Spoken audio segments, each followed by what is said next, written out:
Saudara-saudara pendengar yang kami kasihi dimanapun Anda berada, Anda kembali bersama kami dalam acara Telaga Tegur Sapa Gembala Keluarga. Saya Gunawan Santoso dari Lembaga Bina Keluarga Kristen akan berbincang-bincang dengan Bapak Pendeta Dr. Paul Gunadi. Beliau adalah seorang pakar dalam bidang konseling. Dan perbincangan kami kali ini tentang apa yang Tuhan lakukan tatkala hal baik berubah buruk. Kami percaya acara ini pasti bermanfaat bagi kita sekalian, dan dari studio kami mengucapkan selamat mengikuti.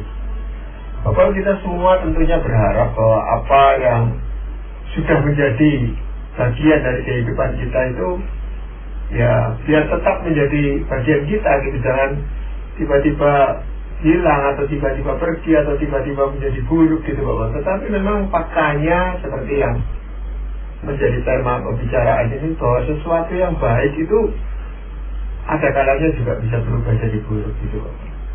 Nah, kira-kira topik ini mau kita sikapi dari sisi yang mana gitu Bapak? Begini Pak Gunawan, salah satu hal yang akan terjadi dalam hidup mengikut Tuhan adalah kita akan menerima berkat atau pemberian dari Tuhan.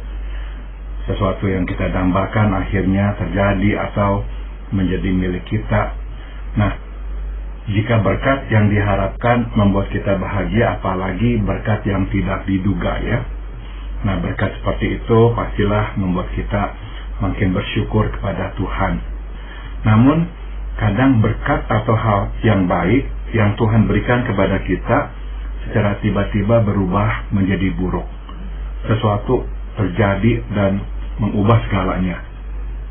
Nah, nggak bisa nggak kita bertanya mengapakah Tuhan memberikan sesuatu yang baik untuk kemudian mengubahnya atau setidaknya membiarkannya berubah menjadi buruk? Bukankah lebih baik tidak memberikan apa-apa sama sekali daripada memberikan sesuatu yang baik kemudian mengubahnya menjadi buruk?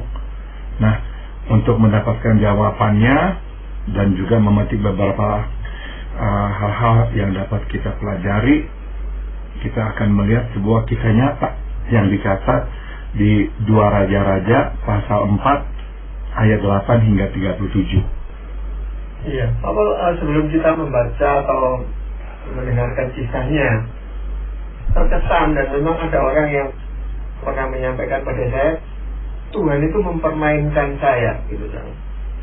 Dia merasa kecewa pada Tuhan ya karena merasa itu sesuatu yang sudah diberikan kemudian tiba-tiba itu diambil gitu oleh Tuhan. Kesan dia gitu, diambil oleh Tuhan. Nah, memang hal ini rupanya ada sesuatu yang contoh yang konkret di dalam Alkitab ya Bapak ya. Nah, itu bagaimana Bapak mengenai 2 Raja-Raja pasal 4 itu tadi? Dikisahkan bahwa di kota Sunem ada sepasang suami istri yang membuka pintu rumahnya untuk pelayanan Nabi Elisa. Bukan saja mereka mengundang Nabi Elisa untuk makan, mereka pun menyediakan kamar untuknya beristirahat. Nah, suatu hari Nabi Elisa memanggil si istri dan memberitahukannya bahwa ia akan menggendong seorang anak laki-laki. Sudah tentu berita ini mengejutkan sekaligus mengembirakannya, sebab selama ini ia belum dikaruniakan anak. Nah, tahun berikutnya si istri melahirkan anak laki-laki tepat seperti yang disampaikan Nabi Elisa. Setelah anak itu besar, suatu hari secara tiba-tiba ia mengeluhkan kepalanya sakit, dan dalam waktu singkat anak itu meninggal dunia di pangkuan ibunya. Si ibu kemudian membawa anak itu ke tempat tidur di mana Nabi Elisa biasa tidur di sana. Setelah itu ia pun langsung pergi menemui Nabi Elisa di Gunung Karmel. Begitu berjumpa dengan Nabi Elisa, wanita itu berkata, "Adakah kuminta seorang anak laki-laki dari tuanku? Bukankah telah kukatakan, jangan aku diberi harapan kosong?" Nah, dari perkataan si wanita, Pak Gunawan, kita bisa mengerti betapa terlukanya dia. Sebab dia nggak pernah minta anak, justru Tuhan memberikan anak. nggak terduga ya hadiah dari Tuhan. Tapi kok sekarang anak itu diambil dengan begitu saja. Jadi sama seperti tadi yang Pak Gunawan katakan tentang perkataan orang yang Pak Gunawan kenal, sepertinya kok Tuhan mempermainkan. Ya, nah, tapi apa yang dilakukan oleh Elisa setelah dia tahu apa yang terjadi, dia langsung berangkat ya. Setibanya di rumah wanita itu, Elisa pun berdoa, lalu membaringkan dirinya di atas anak itu untuk memanaskan tubuh anak itu. Dia mengulangnya sekali lagi dan tiba-tiba anak itu bersin sampai 7 kali, lalu membuka matanya. Elisa memanggil ibunya dan menyerahkan anak itu kepadanya. Melihat anaknya bangkit, si ibu pun tersungkur di depan kaki Nabi Elisa. Nah, jadi kita mau menarik beberapa pelajaran Pak Gunawan dari kisah nyata yang memang memedikan hati ini. Ya, ini katakan masih happy ending gitu Pak ya. Anaknya itu masih hidup kembali. Orang yang tadi saya sampaikan pada Pak Paul itu memang seorang yang cukup setia, cukup berbakti kepada Tuhan gitu Pak Paul. Lama tidak punya anak, dia berdoa supaya istrinya hamil dan istrinya hamil. Sampai kehamilan 7 bulan atau apa gitu mengalami pendarahan. Dia minta tolong Tuhan jangan ambil anak ini gitu, masih kecil gitu. Tapi dokter berkata ya ini bisa ditolong, cuma kemungkinan cacat. Nah, menjadi pergumulan lagi Pak. Bagaimana anak pertama yang sudah didapatkan kok cacat gitu. Ternyata lahir sehat. Mereka memuji Tuhan, mereka senang sekali dengan anak ini. Tapi anak ini belum berusia 1 tahun, kemudian sakit dan akhirnya meninggal dunia gitu Pak. Jadi itu sangat memukul sekali si ayah maupun ibu ini yang mengatakan itu tadi. Tuhan itu kok seolah-olah mempermainkan kami. Lama diminta, akhirnya diberikan, tapi terjadi pendarahan itu membuat mereka tegang hidupnya, lolos dari itu, lahir, akhirnya meninggal Pak. Nah, ini memang perlu kita pelajari. Apa sih sebenarnya yang bisa kita petik dari kisah Elisa dan ibu ini tadi Bapak? Ada beberapa pelajaran yang bisa kita petik Pak Gunawan. Pertama, sekali lagi kita diingatkan bahwa kemalangan dapat menimpa siapa saja, termasuk orang yang baik dan mengasihi Tuhan. Si perempuan yang baik itu tidak mempunyai anak ya Pak Gunawan, dan besar kemungkinan penyebabnya adalah karena suaminya sudah tua. Kendati Alkitab tidak memberikan kita informasi apa-apa tentang latar belakangnya, kita dapat menduga bahwa alasan mengapa ia perempuan muda menikah dengan laki-laki yang tua adalah dikarenakan faktor ekonomi. Dia seorang yang tidak punya ya. Nah, ini kemalangan pertama. Kemalangan kedua adalah setelah menikah beberapa lama ia tidak dikaruniakan anak. Nah, berbeda dari kita yang hidup di masa sekarang, pada masa itu seorang yang tidak dikaruniakan anak bukan saja dianggap sebagai orang yang tidak diberkati, ia pun dianggap sebagai orang yang dihukum Tuhan. Jadi bukan saja si ibu ini kesepian tanpa anak, ia pun sedih karena menerima cibiran masyarakat. Jadi kita melihat dua kemalangan menimpa seorang wanita yang mengasihi Tuhan dan hambanya. Jadi pelajaran pertama yang telah kita tadi petik adalah ya ternyata kemalangan bisa menimpa bukan saja orang yang baik, tapi juga orang yang mengasihi Tuhan. Ya, lalu yang menjadi pertanyaan ya, termasuk oleh orang yang saya kenal itu, dia berkata, lalu apa bedanya sih? Lalu kita katakan semua itu bisa dialami baik orang yang mengasihi Tuhan atau enggak. Lalu apa bedanya? Perlindungan Tuhan ini apa bedanya gitu? Jadi bagaimana Bapak menanggapinya? Kadang memang kita ini mempunyai anggapan bahwa kalau kita mengikut Tuhan, maka Tuhan akan membuat hidup kita itu lancar, tidak akan pernah mengalami musibah. Tapi Tuhan tidak pernah menjanjikan itu sama sekali Pak Gunawan. Tuhan memanggil kita datang kepadanya untuk menerima keselamatan darinya. Jadi ada satu hal yang sangat penting, yaitu keselamatan. Dan itu tuh yang Tuhan tawarkan kepada kita. Itu yang Tuhan janjikan. Kalau kita menerima keselamatan itu, Dia akan mengampuni dosa kita, dan Dia akan membawa kita pulang ke rumahnya yang kekal di surga kelak. Jadi itu yang Tuhan janjikan. Memang Tuhan nggak pernah menjanjikan hidup yang berbeda dari orang lain atau hidup yang lebih nyaman daripada orang lain. Iya, memang betul sekali Bapak. Pada kondisi-kondisi seperti itu, memang orang jarang memikirkan tentang keselamatan yang sudah dia peroleh. Wah, itu sesuatu yang jauh lebih besar dari segalanya gitu. Betul. Pelajaran yang lain apa Bapak? Pelajaran kedua yang dapat kita petik adalah berusahalah selalu untuk berbuat sesuatu sesuai dengan kemampuan masing-masing. Kita lihat di sini Pak Gunawan, di tengah kemalangan, wanita ini tetap berbelas kasihan dan berusaha berbuat sesuatu. Si wanita yang tidak kita ketahui namanya ini tidak menenggelamkan diri di dalam kemalangannya. Ia tidak berubah menjadi seseorang yang mementingkan diri serta menuntut orang untuk memperhatikan dan mengasihaninya. Tidak. Sebaliknya, ia tetap melihat kepentingan dan kebutuhan orang. Nah, firman Tuhan memberitahukan bahwa dialah yang berinisiatif mengundang Nabi Elisa untuk singgah di rumahnya. Ia mengerti, pastilah Nabi Elisa letih dan lapar, disebab ia membuka pintu rumahnya.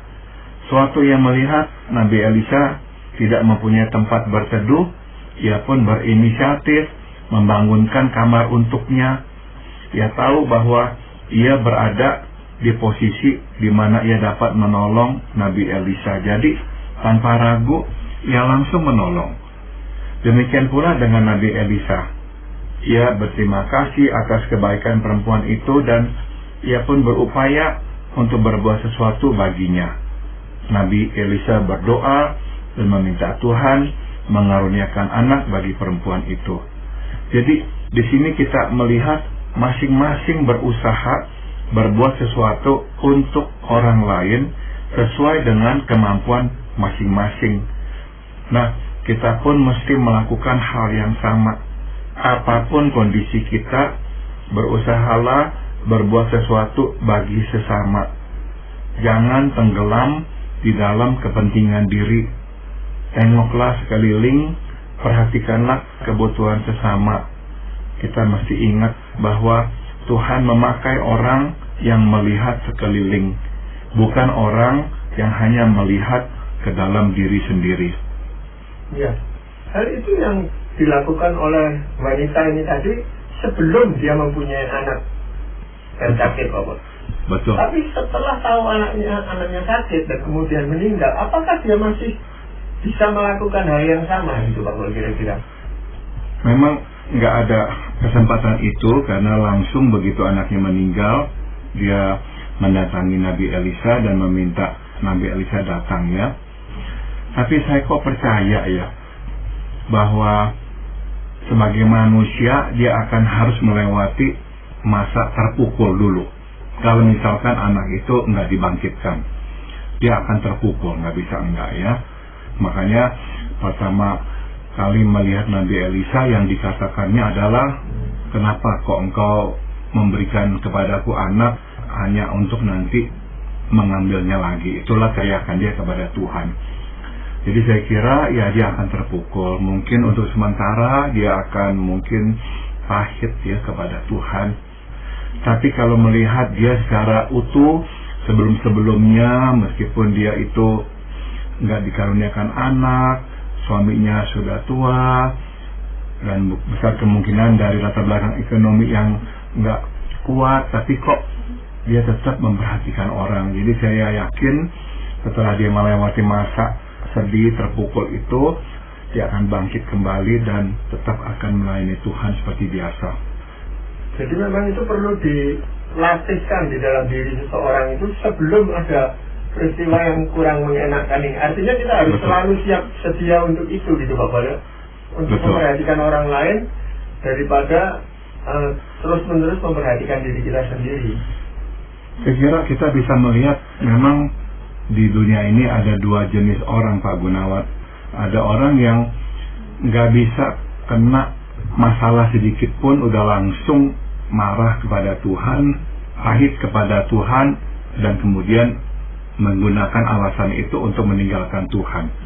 Tapi ada orang-orang yang dari kecil ya, dari hal-hal yang nggak begitu besar diterimanya dengan apa adanya, karena tahu, percaya Tuhan itu tuh nggak akan berbuat jahat kepadanya, meskipun dia harus mengalami mungkin kerugian, kehilangan apa, tapi tetap dia akan percaya Tuhan itu nggak akan meninggalkannya.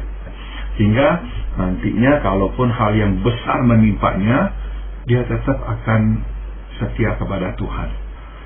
Iya. Selain hal itu, apakah ada lain pelajaran, Pak Bos? Pelajaran ketiga yang dapat kita petik adalah berkat, baik itu dalam bentuk materi, kesehatan, atau orang, bersifat sementara. Harta dapat habis, rumah dapat lapuk, kesehatan dapat menurun, dan orang dapat berubah. Tidak ada berkat jasmaniah yang kekal.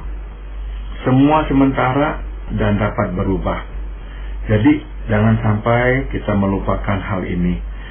Jangan sampai kita memperlakukan berkat materi sebagai sesuatu yang permanen.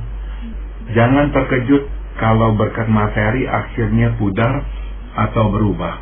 Nah, ini bisa kita lihat contohnya yang jelas adalah dalam pernikahan. Berapa banyak orang berkata pada hari pernikahan, engkau adalah berkat buat saya. Tapi kemudian orang itu berubah. Yang tadinya dianggap berkat, akhirnya malah dianggap sebagai beban. Nah, kenapa? Sebab memang orang bisa berubah. Jadi nggak ada satupun berkat materi di dunia ini yang permanen.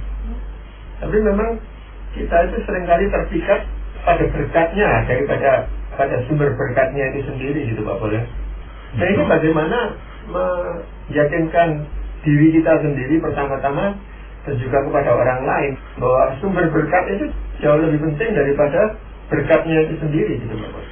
Memang ini diperlukan kedewasaan rohani, Pak Gunawan. Pada akhirnya tuh kalau kita terus bertumbuh dalam Tuhan, kita akan mengatakan bahwa terpenting bukanlah berkat apa yang Tuhan berikan kepada saya. Terpenting adalah Tuhan bersama saya.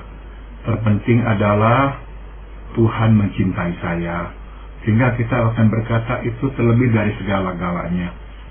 Sebetulnya ini bukan sesuatu yang terlalu aneh, Pak Gunawan. Kita yang sudah menikah begitu lama, kita akan berkata, ya nggak penting lagi penampilan fisiknya, kondisi kesehatannya, kondisi keuangannya, nggak penting kok. Yang penting saya bisa bersama dia, melihat dia, saya bisa mencintai dan cintai olehnya. Itu yang paling penting. Nah, sama dengan Tuhan juga begitu, Pak Gunawan. Jadi ini membutuhkan proses pengenalan dan proses hubungan pribadi yang makin lama makin bertumbuh gitu, Pak Boleh. Betul. Iya. Ada pelajaran yang lain, Pak Boleh, mungkin? Yang keempat dan terakhir adalah berkat hanyalah sarana, bukan tujuan akhir dari pekerjaan dan rencana Tuhan. Lewat doa Nabi Elisa, perempuan itu mengandung dan melahirkan anak laki-laki. Ia menerima berkat Tuhan ya. Namun itu bukanlah tujuan akhir Tuhan. Ia mengaruniakan anak kepada perempuan itu karena ia mempunyai rencana. Anak itu adalah bagian dari pekerjaan Tuhan untuk menggenapi rencananya. Itu sebab Tuhan menetapkan anak itu untuk sakit dan akhirnya meninggal dunia. Tapi sebagaimana kita lihat, kematiannya sementara. Tuhan berkenan membangkitkannya melalui doa hambanya Nabi Elisa. Nah, lewat peristiwa ini kita belajar bahwa berkat dan kebaikan Tuhan adalah bagian dari pekerjaan Tuhan untuk menggenapi rencananya. Bukan perhentian atau terminal akhir dari pekerjaan dan rencana Tuhan.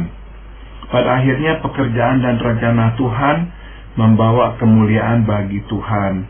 Sebagaimana dapat kita lihat pada kisah ini, si perempuan bersujud, dia bersyukur atas kemurahan Tuhan, dan ia melihat kuasa dan kemuliaan Tuhan.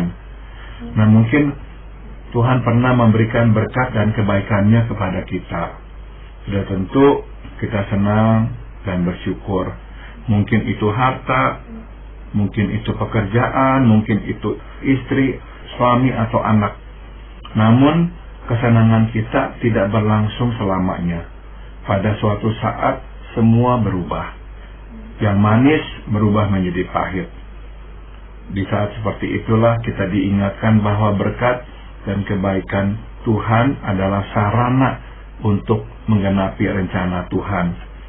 Jadi, tatkala Tuhan melimpahkan berkat dan kebaikannya kepada kita, terimalah dan bersyukurlah. Namun, jangan genggam erat-erat apapun yang Tuhan berikan kepada kita.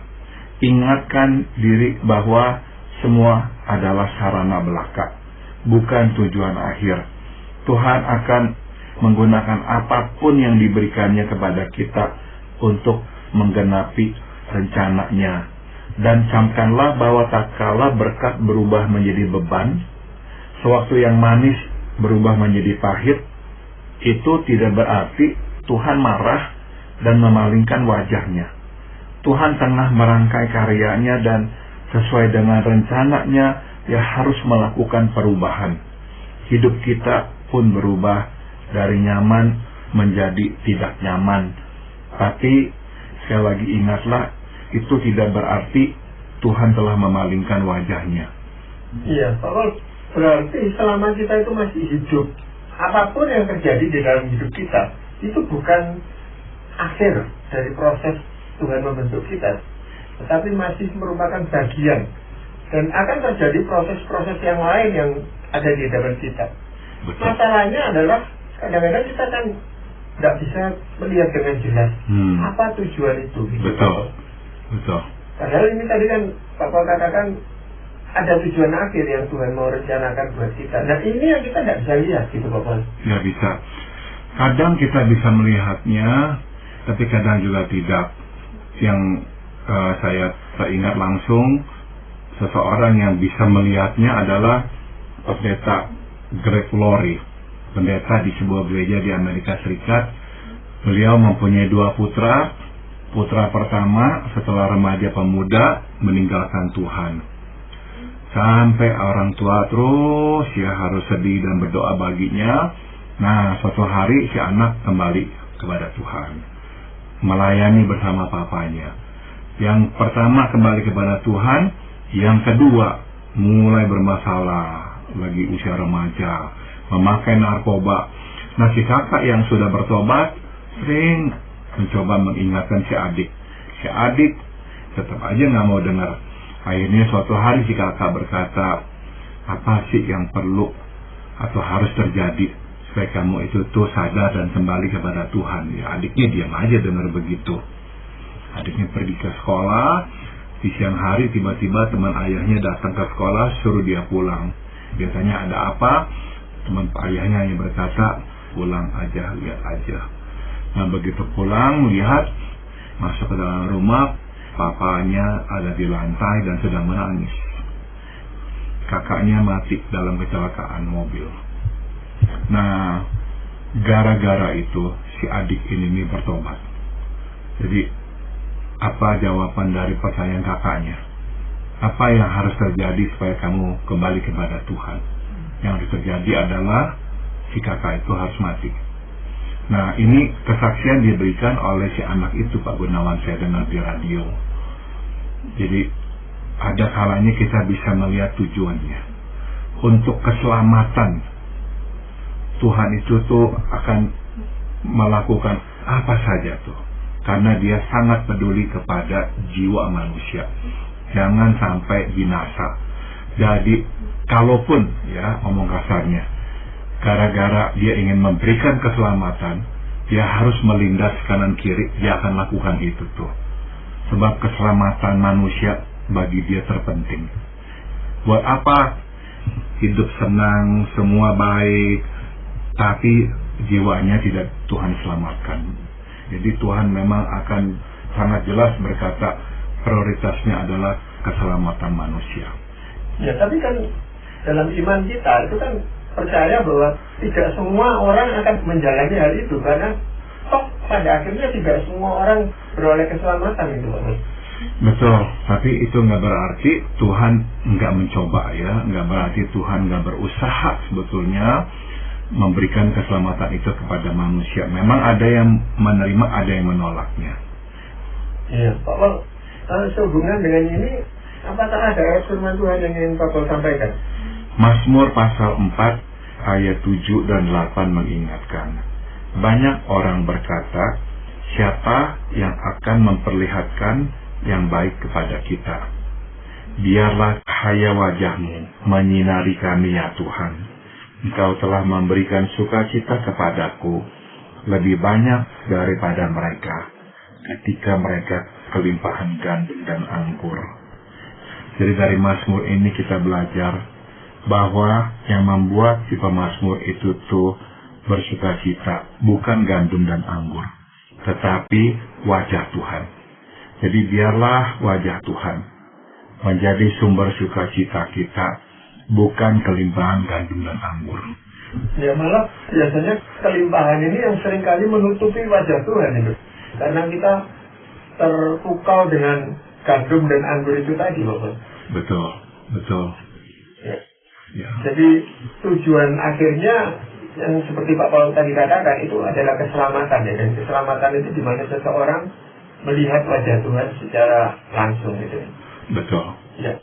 Terima kasih Bapak untuk perbincangan ini, dan para pendengar sekalian, kami mengucapkan banyak terima kasih Anda telah mengikuti perbincangan kami dengan Bapak Pendeta Dr. Paul Gunadi dalam acara Telaga Tegur Sapa Gembala Keluarga. Kami baru saja berbincang-bincang tentang apa yang Tuhan lakukan tatkala hal baik berubah buruk. Bagi Anda yang berminat untuk mengetahui lebih lanjut mengenai acara ini, silakan menghubungi kami lewat surat. Alamatkan surat Anda ke Lembaga Bina Keluarga Kristen atau LBKK, Jalan Cimanuk 56, Malang. Kami juga mengundang Anda mengunjungi situs kami di www.telaga.org. Saran-saran, pertanyaan, serta tanggapan Anda sangat kami nantikan. Akhirnya dari studio kami mengucapkan terima kasih atas perhatian Anda, dan sampai jumpa pada acara Telaga yang akan datang.